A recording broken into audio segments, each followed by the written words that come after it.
প্রিয় শিক্ষার্থীগণ, আজ আমরা নবম শ্রেণী জীববিজ্ঞান বিষয়ে পুংগ্যামেটোফাইটিক উৎপত্তি নিয়ে আলোচনা করব। শিক্ষার্থীগণ, পরাগরেণু হল পুংগ্যামেটোফাইটের প্রথম কোষ। পরাগরেণুর মাতৃকোষটি মিয়োসিস পদ্ধতিতে বিভাজিত হয়ে পরাগরেণু তৈরি করে।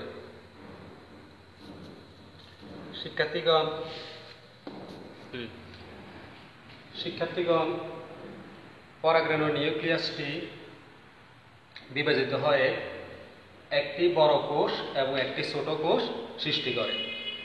বড় কোষটিকে আমরা বলবো নালিকা নিউক্লিয়াস, আর ছোট কোষটিকে বলবো জনন নিউক্লিয়াস। শিক্ষার্থীগণ, নালী কোষটি বড় হয়ে পরাগনালী তৈরি করে, আর জনন নিউক্লিয়াসটি মাইটোসিস পদ্ধতিতে বিভাজিত হয়ে দুটি পুংগ্যামেট তৈরি করে।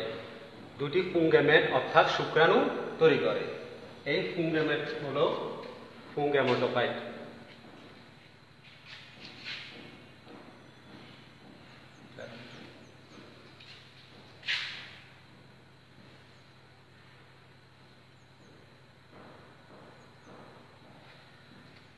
তো শিক্ষার্থীগণ, আমরা জানলাম কিভাবে পুংগ্যামেট উৎপত্তি হয়, অর্থাৎ শুক্রাণু উৎপত্তি হয়।